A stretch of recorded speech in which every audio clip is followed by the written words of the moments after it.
Good afternoon, Maria Vladimirovna. Continuing the conversation about the European Commission's report, how can you comment on the European Commission's acknowledgement of systemic torture in Ukrainian prisons? Is Europe starting to see the light? Why now exactly? You know, I would not speak about a global awakening of Europe or the European Commission regarding Zelensky for one simple reason, because awakening is when they did not know before, but now have come to know. And I think the European Commission definitely knew, but they simply concealed it and pretended to be engaged in some kind of world order building in Ukraine in their own image, while in reality, they were doing exactly the opposite, fueling the conflict and escalating it. Therefore, I believe this word is inappropriate in this case. It is probably more accurate to speak of the awakening of certain journalists or political figures who perhaps truly believed in the so-called narratives that were imposed upon them and now understand what all of this has led to. And I think people began to see the light. I'm referring to Western European countries.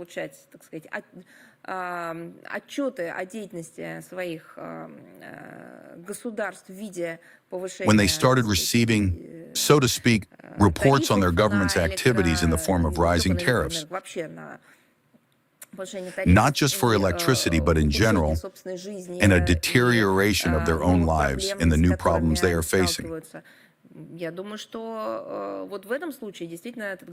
I think that in this case, this verb or this verbal noun is indeed possible and appropriate. And regarding the European Commission here, it seems to me one certainly cannot speak. All these years, they have known what has been happening in Ukraine, what the regime of Zelensky has been doing with its repressive system of suppressing dissent, its extrajudicial reprisals, including systematic torture in Ukrainian prisons.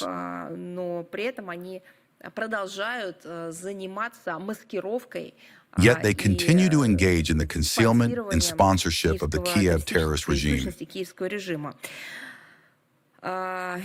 Despite the significant increase in complaints about the actions of the Ukrainian authorities, including to the European Court of Human Rights, primarily concerning unlawful arrests and violations of the right to life, Brussels continues to make titanic efforts to conceal the crimes of the Kiev regime, sponsored by the European Union. The latest report of the European Commission on Ukraine's hypothetical EU membership for 2025, which you refer to, is merely another attempt to distort the real picture and to present the widespread abuse of prisoners as supposedly isolated incidents. Fully aware of the scale of the problem, the bearers of EU values hypocritically present the certain legal guarantees visible only to themselves regarding the prevention of torture and ill treatment of prisoners in Ukraine as an unquestionable achievement and a positive groundwork for the future. In all other respects, the European Commission traditionally chooses its words with great care when describing the human rights situation in Ukraine, doing everything possible to conceal the current lawlessness behind vague and evasive formulations. To objectively assess the content of this report and its correspondence to reality, it seems to me that a couple of examples are literally enough. We provide them constantly, but I can share some even now. According to the European Commission, on the territory controlled by Kiev, such violations of religious rights as threats and intimidation based on religious affiliation are rare. Does that mean, what did they have to do? Put a bag over their head to say such a thing? Or are they just not seeing it, even though it's right in front of them? They stubbornly refuse to see the criminal prosecutions of the clergy of the Ukrainian Orthodox Church, the raid or seizures of churches, the systemic discrimination, the public harassment, or the mockery of Orthodox holy sites. For example, footage appears showing clergymen behind bars or in courtrooms, forced to defend themselves against accusations for which they should not have to answer, or the shelling of churches where the congregation hides, how the faithful are not allowed into churches, how sacred objects and icons are taken out. How traditional symbols that have been there for centuries are replaced with allegedly new holy objects, and so on. As if they do not see any of this. A true mockery of the ideals of human rights protection is the recommendation to Kiev to implement in practice its steps toward creating a legal mechanism for banning the largest religious denomination in the country, in accordance with international standards of ensuring freedom of conscience and religion. Well, how is this possible? You know, it's like putting a fox in the hen house and then reading it a treatise on the rights of chickens. Well, you understand, it's roughly the same story.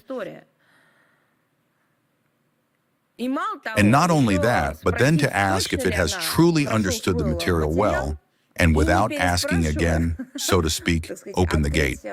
That's insanity. And there's more to come, and worse. The rights of ethnic, linguistic, and religious minorities were said to be generally respected. Can you imagine they wrote such a thing about linguistic minorities?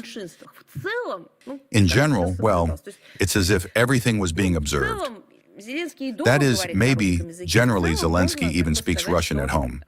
Generally, one could say that the president of Ukraine supports such multilingualism in the country, which is guaranteed by the legislation of that state. Apparently, that is how they reason. Needless to say, there is not a single word in the report about the glorification of Nazism, discrimination, or repressions against the Russian-speaking population. Brussels does not notice the inhuman practice of mass manhunts, literally the rounding up of male citizens of conscription age to be sent to the front. Even a single case would have been enough for the European Court of Human Rights to stage a public flogging if it concerned another country. Yet here we are talking about thousands of photos, videos, and cries of people calling for help. Beatings, tying people up, handcuffing them, shackling them with handcuffs, tying up people who are simply begging for help,